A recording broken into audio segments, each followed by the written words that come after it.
E nós vamos agora para uma segunda fase, que é a fase vamos falar um pouco de moral, a vida nova em Cristo. Quando se fala em moral na igreja, as pessoas logo taxam como se fosse algo pesado, né? E alguns, querendo se eximir disso, dizem, não querendo ser moralista, então já começam a criticar o fato de se falar em moral, né? Na verdade, a moral podemos dizer que é uma parte da teologia que trata dos atos humanos que nos conduzem ao nosso fim. No sentido mais amplo, a moral trata sobre a nossa vida nova em Jesus Cristo. Na verdade, pelo batismo nós nascemos de novo. Quem nasce da carne é carne, quem nasce do Espírito é Espírito. Se não nasceres da água e do Espírito Santo, não entrareis no reino dos céus. Então nós temos uma nova vida em Jesus Cristo. E quando nós falamos dos mandamentos ou dos sacramentos, nós estamos falando dessa vida nova em Jesus Cristo. A vida nova que nos vem trazer a verdadeira liberdade que o Senhor nos conquistou. Eu sou livre, Cristo me libertou, por isso eu tenho uma vida nova, por isso meu viver é Ele. Quando nós vamos estudar os mandamentos, nós vamos aprender como viver, né, essa nova realidade na nossa história, que é uma realidade nova, porque fomos batizados. Os que foram crismados têm essa realidade nova agora, numa proximidade maior com a igreja e com o nosso Senhor, mas tem também uma responsabilidade maior de ter essa vida em Jesus Cristo. Sabemos da realidade do pecado, das nossas más tendências, porém, nós sabemos que para viver os mandamentos, viver essa vida nova, nós precisamos da graça de Deus. Então é importante conhecer os mandamentos.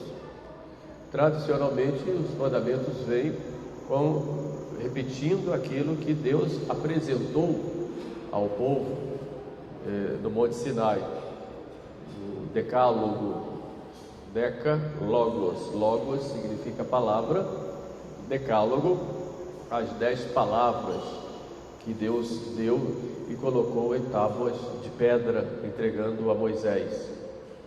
Essas tábuas de pedra representam aí o coração do homem.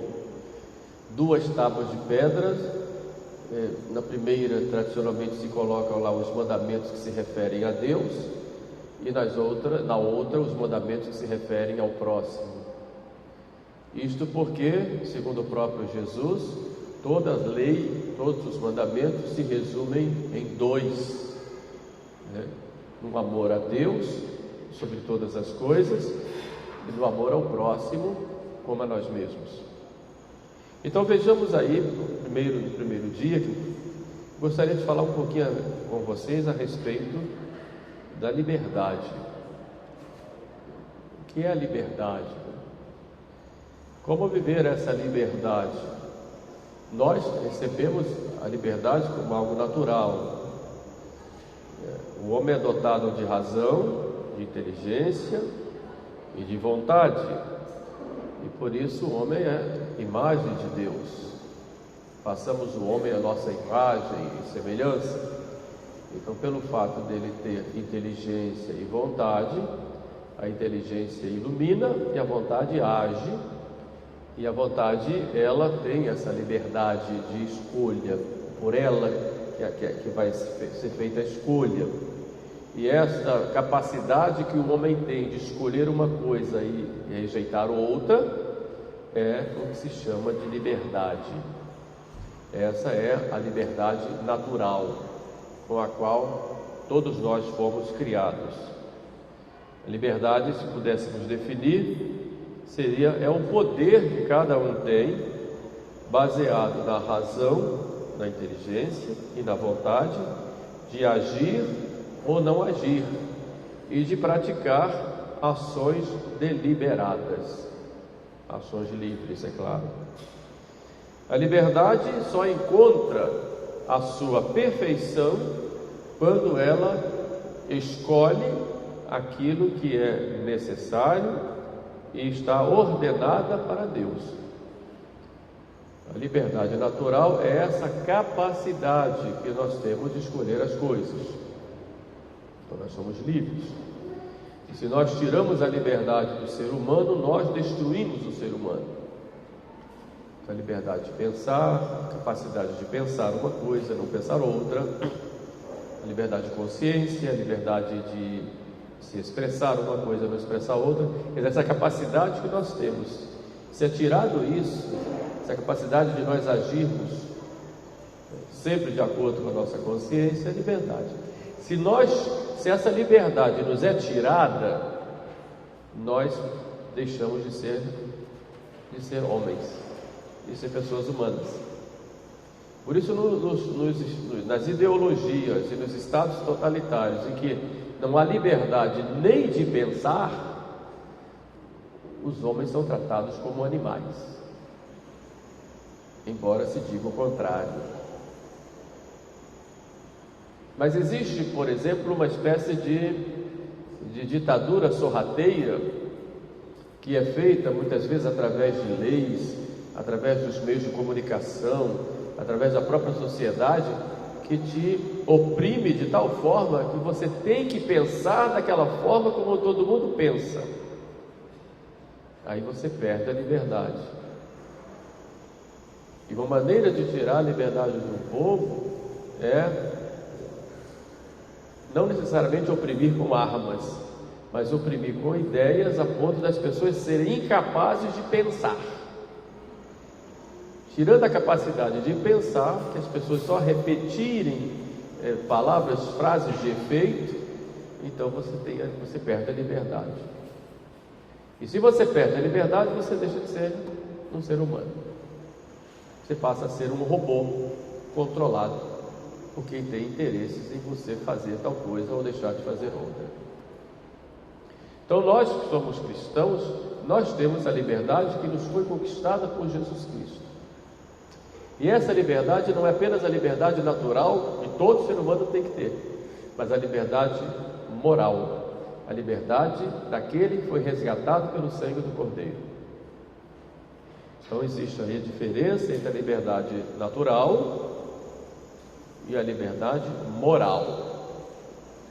A liberdade natural é esta capacidade que eu tenho de escolher. Eu posso escolher, por exemplo, subir nesse teto e pular lá de cima. É uma capacidade que eu tenho. Mas eu não tenho liberdade moral de fazer isso. Uma pessoa tem liberdade de, por exemplo, escolher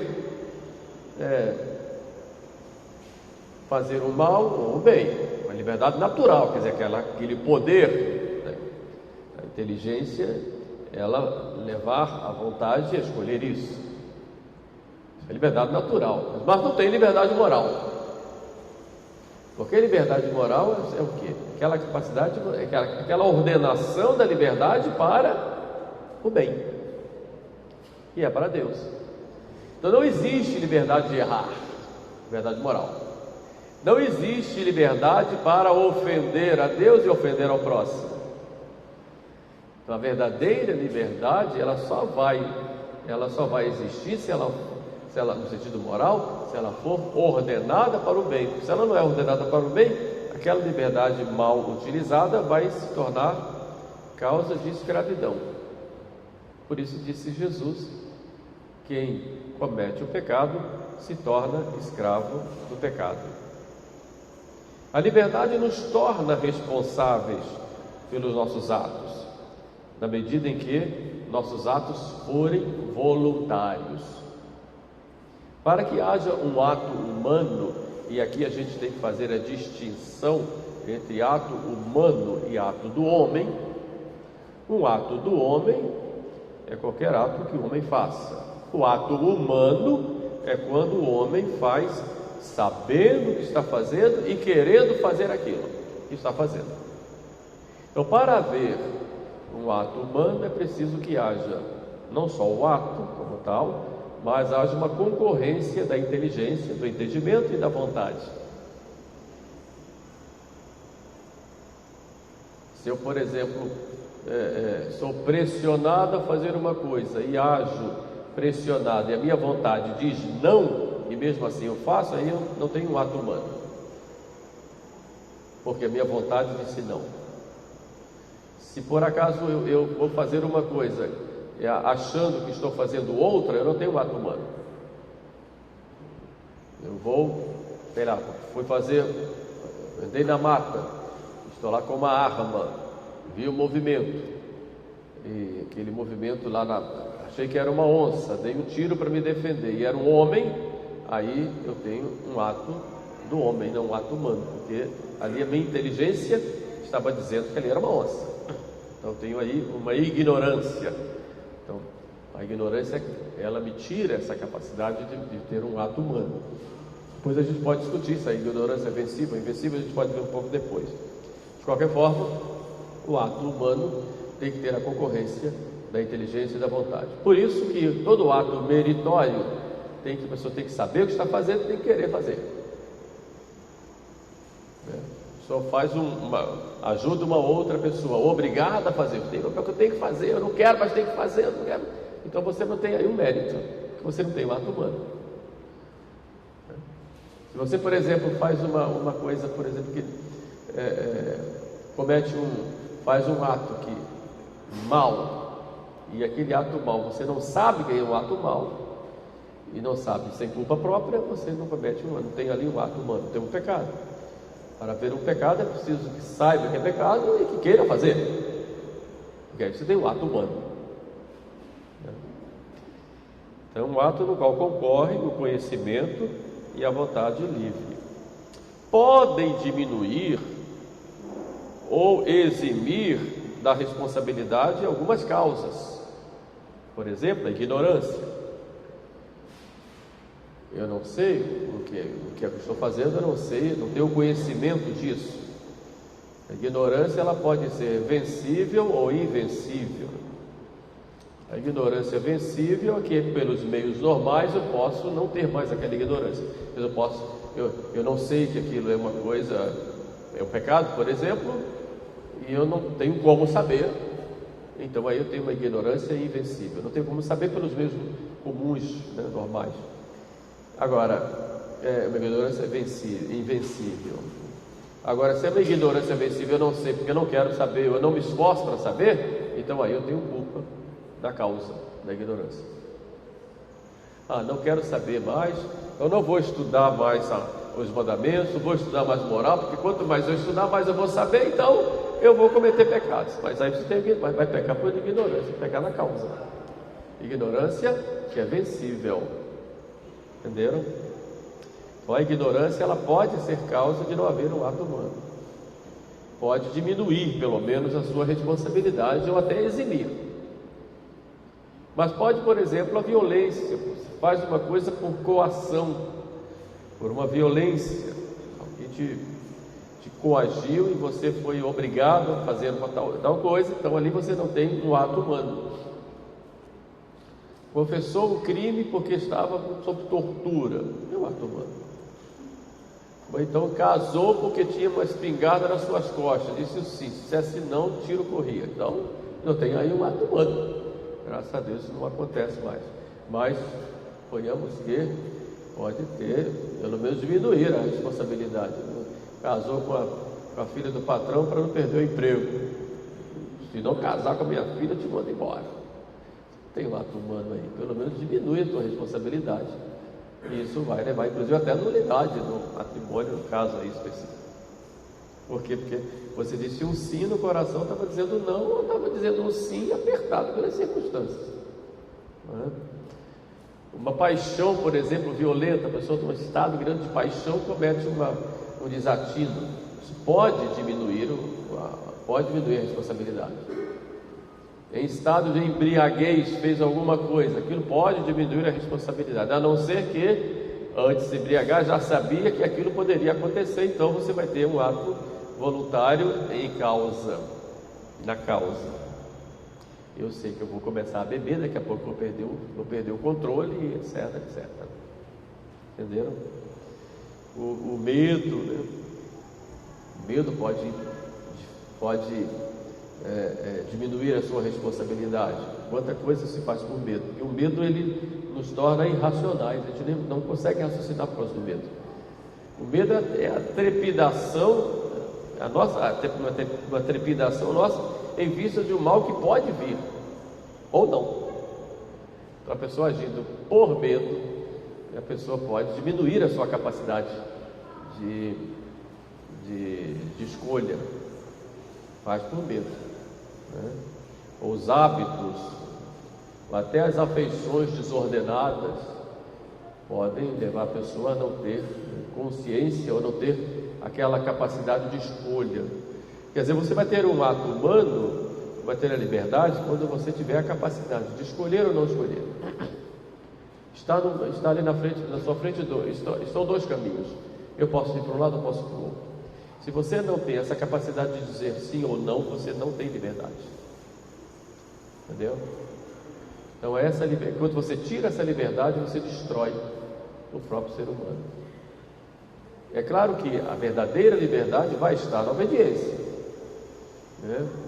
Existe uma encíclica que eu acho que eu sugiro que vocês leiam, feita pelo Papa Leão XIII, chamada de Libertas, que vale a pena, nós católicos do século XXI, embora ele tenha escrito essa encíclica no século XIX, já respondendo às chamadas liberdades modernas, o liberalismo que estava se espalhando em todo o mundo, inclusive dentro da igreja, ele já responde colocando os pingos nos is a respeito que é a liberdade, fala de liberdade, a liberdade natural, depois a liberdade moral e os perigos para essa liberdade, ele coloca lá.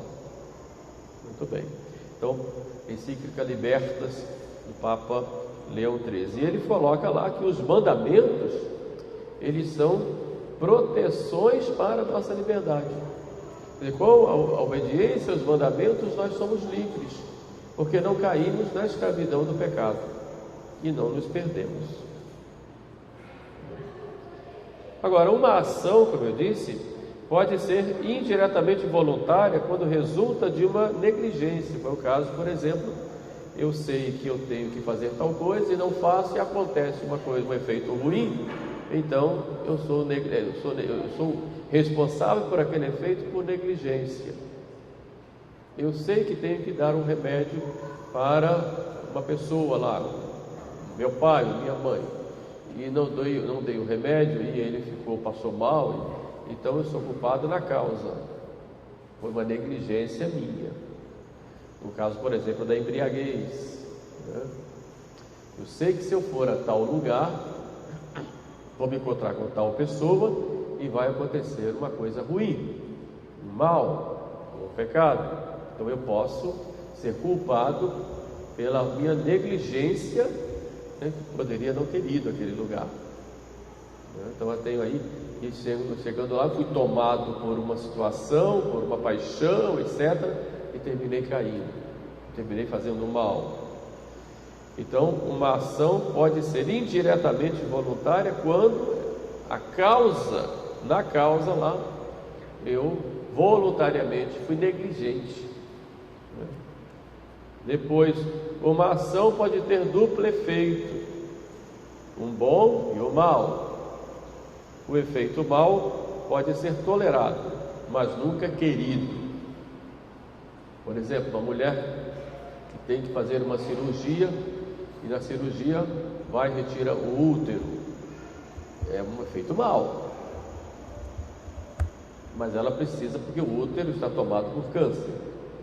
Então ela tira. É um efeito mau. Por que efeito mau? Porque ela vai perder, não vai poder mais ter filhos, etc. E vai fazer uma amputação. Efeito mau. Porém, esse efeito mau pode ser tolerado, não querido. E o efeito bom é proporcional, porque o efeito bom é a saúde dela. Então aí se chama ação de duplo efeito.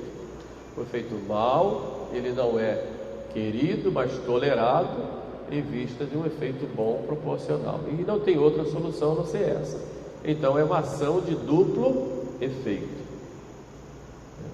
O efeito mal não pode ser imputável se ele não foi querido, nem como fim, nem como meio de ação. Alguém foi lá salvar uma pessoa que estava se afogando. Conseguiu salvar a pessoa, mas se afogou. Então aí essa morte dele, ele não quis morrer, ele quis salvar alguém. Então aí efeito mal não foi buscado diretamente. Então não pode ser imputado a ele isso. Entende? Para que o efeito mal seja imputado, é preciso que eu preveja e que eu tenha opção de evitar. Se eu não tenho opção de evitar o mal, então eu não tenho uma liberdade, então aí eu não tenho um ato humano. Entenderam? É o caso, o menino foi lá salvar o colega que estava se afogando. Ele lutou muito lá com as ondas, conseguiu salvar o colega, para o colega voltar, e ele já estava tão cansado que não conseguiu e terminou morrendo afogado. Esse efeito mal não era previsível e ele não tinha como evitar ali, então não vai dizer que ele se suicidou. Entenderam? Então ali você tem um efeito mal que ele não pôde evitar. Toda pessoa humana tem o direito natural de ser reconhecido como um ser livre e responsável. Isso é um adágio muito importante. Todos nós temos o direito de sermos reconhecidos como pessoas livres. A liberdade humana, ela tem algo de espiritual, ou ela é espiritual. Isto é, ela é fruto da inteligência e da vontade. Está sempre imersa no psiquismo de todo homem interior. A liberdade, ela é, em primeiro lugar, interna. Porém, a nossa liberdade, ela é uma liberdade ferida. Uma liberdade ferida pelo pecado, porque somos todos filhos de Adão. Então Deus, que nos criou livres, quando entra o pecado na história humana, essa liberdade fica ferida. Santo Agostinho, ele resume isso numa frase muito interessante. Quando Deus criou o homem numa perfeita ordem. O corpo sujeito à alma, a alma sujeita a Deus. Quando pelo pecado a alma deixou de se sujeitar a Deus, o corpo deixou de se sujeitar à alma e o homem perdeu a liberdade. Então é a famosa luta da carne contra o espírito. Essa revolta, a gente usa carne aqui não no sentido só do ponto de vista da carne humana, como carne mesmo, mas carne aqui no sentido daquela tríplice concupiscência, sede desordenada de prazer, de poder, de dinheiro, de bens materiais. Então aí nós perdemos a nossa liberdade, não perdemos, é claro, mas nós temos a liberdade ferida. Por isso São Paulo vai dizer: se faço o mal que não quero, não faço o bem que quero, exatamente porque ele sente na carne esse demônio que esbofeteia o tempo todo e que tem essa liberdade ferida. Essa liberdade real nos foi conquistada por Jesus Cristo. O sangue de Cristo nos traz de novo a liberdade. Então a nossa vida nova em Cristo é uma vida livre. Deus nos deu essa liberdade pelo sangue de seu Filho. Então por isso, nesse sentido, é que nós podemos chamar Jesus Cristo libertador, porque libertou o homem do pecado e deu ao homem a verdadeira liberdade. Não chamar Jesus Cristo libertador no sentido materialista, libertar das opressões humanas e da opressão que ele mesmo faz a si mesmo, como dizia Marx. Não, mas essa liberdade que Cristo nos traz, a liberdade do seu sangue na cruz, que nos torna livres do pecado e que nos coloca unidos a Deus. Quando a gente sai, por exemplo, do confessionário, a gente sai pulando de alegria, porque a gente ali ficou livre. Só que nós somos tão malvados que acabou aquela liberdade. Aí vem lá uma tentação com uma corrente muito bonita, de ouro, e a gente vai dar as mãos e a corrente vai lá, mas é de ouro, né? Mas será que você é preso? Você está preso. Nós temos a liberdade que Cristo nos conquistou. Essa liberdade que foi ferida com o pecado de Adão. E as inúmeras escravidões externas são imagens desta ferida interior que nós temos. E nós temos tantas escravidões no mundo. Muitas vezes a escravidão é o próprio eu, a própria vontade mal regrada, digamos assim. Então as tentações podem nos fazer, porque quando nós escolhemos mal, a nossa liberdade foi ferida, e pela escolha má, nós vamos e nos escravizamos. A escravidão de uma paixão, escravidão de uma pessoa para com outra, sentimentalmente, escravidão pelo dinheiro, escravidão pelo poder, e a pessoa perde todo o sentido da vida. Para Lutero e para os primeiros reformadores, Lutero, Zwinglio, Calvino, eles diziam que a natureza humana já está corrompida na sua essência. O homem não é livre. Na sua essência a liberdade foi atingida. O erro deles foi esse. Por isso, se foi atingido ali, o homem não vai ser livre nunca. Ele vai ser sempre escravo das suas paixões. Por ser escravo das suas paixões, ele não tem outro jeito a não ser dizer: creio no Senhor Jesus. O Senhor Jesus não vai olhar os meus pecados, porque eu creio nele e eu continuo como escravo. A liberdade vai ser sempre uma coisa como que exterior, nunca vai atingir o âmago, o centro do homem, que eu não vou ser livre nunca. Por isso, o homem não é livre. Quer dizer, está radicalmente, esse foi o erro do Lutero, o homem está radicalmente voltado para o erro, e a vontade dele não tem outra opção a não ser errar. Por isso, ele diz, peca fortemente e crê mais fortemente ainda.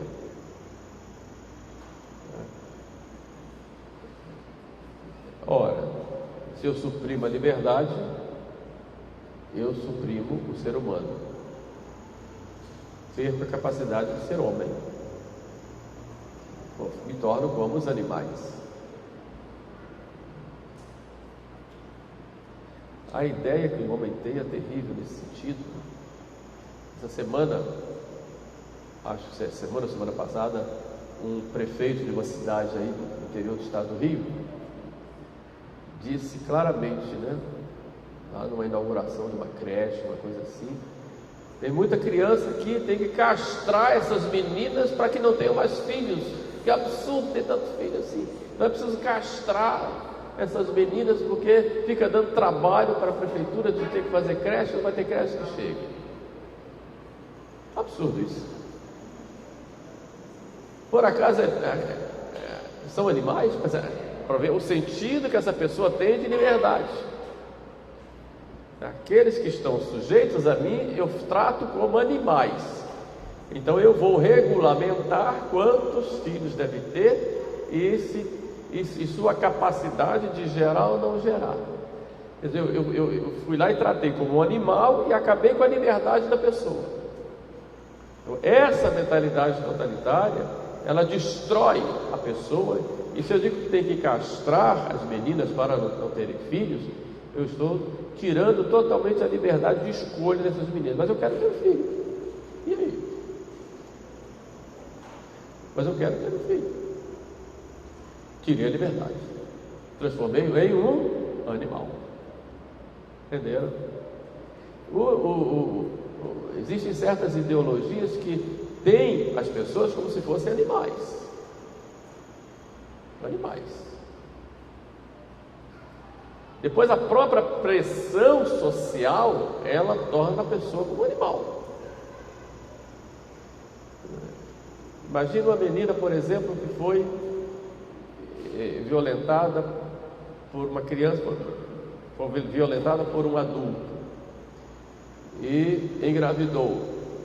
A pressão da mídia, dos meios de comunicação em geral, da sociedade, tem que tirar, tem que abortar. A pressão é tão grande que a pessoa fica até sem capacidade de raciocinar.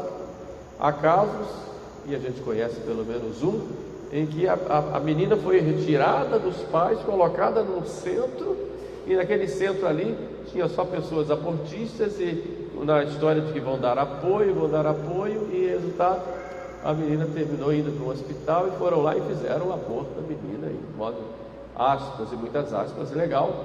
Exatamente, a família, nem a menina, teve a capacidade de escolher. Por quê? Porque quando não se tem liberdade, você é um animal.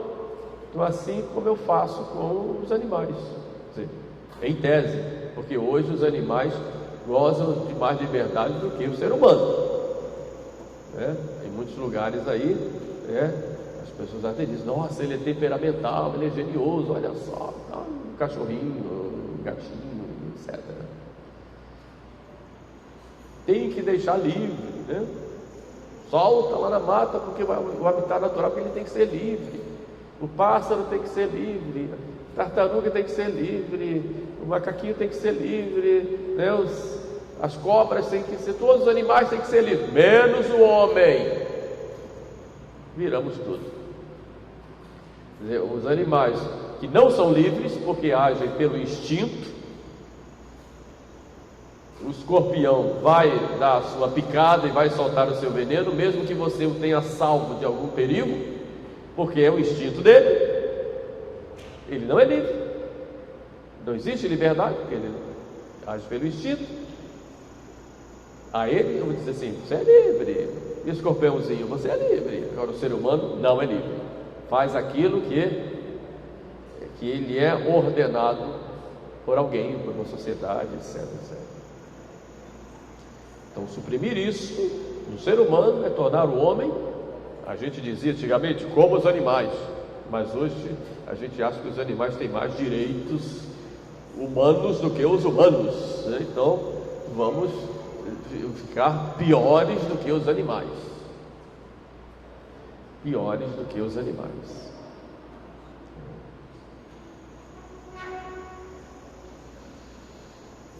Liberdade e salvação. Como eu disse, São Paulo nos fala que a liberdade que nós temos é a liberdade que Cristo nos resgatou. E onde está o Espírito do Senhor, aí está a liberdade. Portanto, a verdadeira liberdade nós só vamos ter na medida em que nós deixamos Jesus Cristo agir em nossa vida, à medida em que nós obedecemos os mandamentos. Eles nos dão a verdadeira liberdade.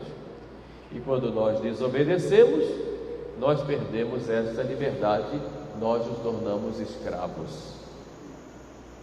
Escravos das nossas paixões, escravos do pecado, escravos do próprio demônio. E essa escravidão, ela pode ser de forma contínua. O que é a escravidão, por exemplo, de uma pessoa que tem dependência química? O álcool, a droga, ou dependência psicológica, a pornografia, por exemplo, ou uma paixão por uma pessoa, uma dependência afetiva, uma pessoa que tem uma compulsão, por exemplo, uma cleptomania, uma compulsão pelo dinheiro. Então a pessoa passa a ter, como dizia o Santo Afonso Rodrigues, uma segunda natureza nela, como se fosse uma outra pessoa. Quebrar esta corrente não é fácil. É preciso uma ação nossa, com vontade firme, e uma ação da graça, porque há certas situações que, se Deus não fizer uma intervenção direta, e como fez com São Paulo, e derrubar do cavalo, e a pessoa cair cega e desconjuntada lá no chão, toda cheia de poeira e de sujeira, a pessoa não se liberta. não se liberta. Então a salvação nos veio e nos deu essa verdadeira liberdade. Quanto mais dóceis nós somos a esses impulsos da graça, mais nós vamos ter a liberdade interior. Por isso podem nos acorrentar com correntes humanas e nos levar para uma prisão, nos levar para um campo de concentração. Essa liberdade interior ninguém tira. Ninguém tira. Por isso hoje, em geral, não querem fazer isso com os cristãos. Em geral, eles querem tirar a liberdade interior, fazendo os cristãos pecarem. Entenderam? Quando você leva um povo à corrupção, você domina esse povo. Então, para você tirar a liberdade, aí o próprio povo começa a entregar a sua liberdade, diz assim: eu não quero mais ser livre. Uma perseguição que vem de fora pode até nos levar ao calabouço, nos colocar num paredão e metralhar a todos. Mas ninguém tira a liberdade aí. Pelo contrário, a gente vai sorrindo, como aquelas freiras que foram sorrindo lá para a guilhotina, foram cantando. Elas estavam livres, tinham a liberdade. A liberdade, porque tinha liberdade interior. Lá no México, quando os comunistas tomaram conta, lá em 1923, e as crianças, os cruzadinhos da Eucaristia, eram colocados no paredão para renegarem a fé em Jesus Cristo, e eles abriam os braços e gritavam: viva Cristo Rei, e eram fuzilados, eles eram livres, que ninguém tirou deles a liberdade. E isso é que os inimigos têm raiva, disso que eles têm raiva. Por quê? Porque não conseguem a dominação total, querem dominar por dentro. Daí a revolução cultural que nós vivemos nos últimos tempos foi para tirar a liberdade interior, para que os homens fizessem escolhas ruins. Então eu agora posso fazer o que eu quiser. Então mudou a mentalidade do povo, né? Então mudou o estilo de família, mudou o estilo de escolha, então mudou o campo da educação, mudou as relações familiares. Então foi mudando tudo, e culturalmente o povo foi pensando o que alguém queria que ele pensasse. Então ele perdeu a liberdade. E nós hoje somos frutos, e quando eu olho a juventude, olho com muito carinho, mas também com muita misericórdia, porque nós somos frutos toda aquela revolução que veio dos anos 50, 60, do pós-guerra, e sobretudo dos anos 60, com o advento da pílula, com o advento da droga, que foi algo programado, que não veio assim do nada, com o advento da droga, com o advento do movimento rock, com o advento da AIDS, da propaganda maciça do sexo de qualquer maneira, livre, sem responsabilidade alguma, advento da pornografia, advento desses regimes muitas vezes totalitários que impediram as pessoas de raciocinarem.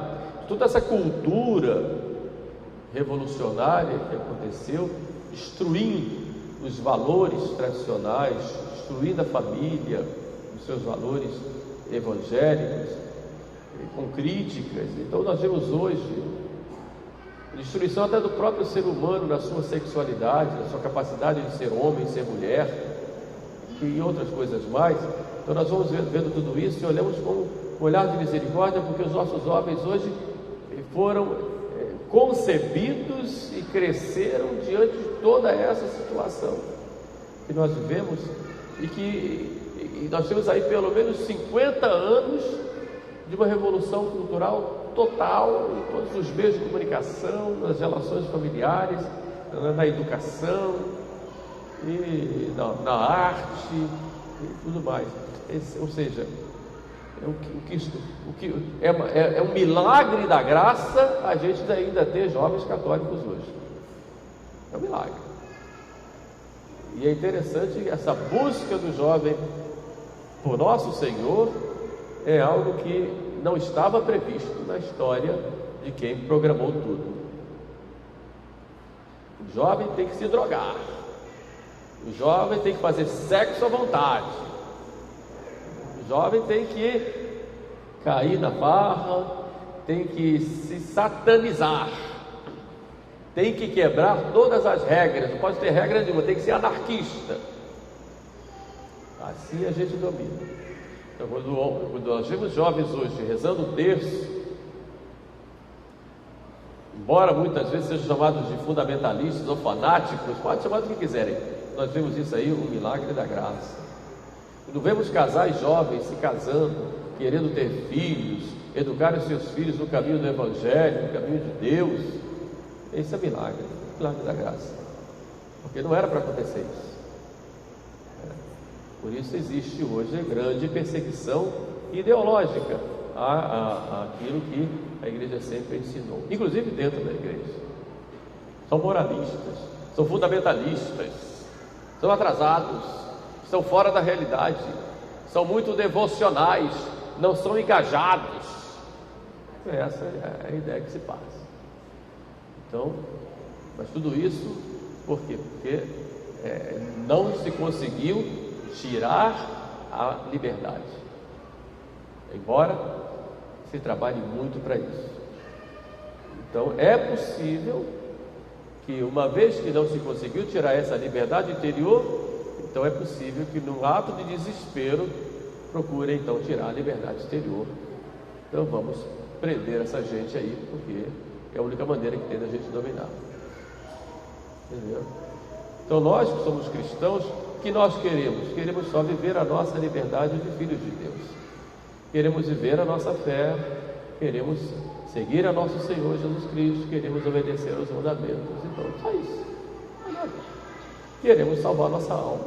E queremos, porque nós amamos tanto a Jesus Cristo, queremos que Ele seja amado e conhecido. Pronto. Por isso queremos Jesus Cristo não só dentro do nosso coração, mas queremos na nossa casa, na nossa família, na vida pública. Essa liberdade nós queremos. E é claro que ninguém pode tirar de nós essa liberdade interior de servir a Deus. Hoje, por exemplo, comemoramos a morte daquele cardeal Van Thuan, que ficou preso 13 anos lá no cárcere comunista. Ele não tinha liberdade exterior, mas era um homem livre. Lá dentro ele era livre, porque ele tinha o amor de Cristo. Essa liberdade interior ninguém tirou. Embora tendo que ficar com toda a dificuldade no cárcere, muitas vezes em trabalhos forçados, às vezes doente, 13 anos lá sem poder atender os seus fiéis, ele diz lá, tem um livro lá, um livro dele chamado Testemunho da Esperança, que vale a pena vocês lerem. Ele diz que ele era livre, porque ninguém consegue tirar essa liberdade interior.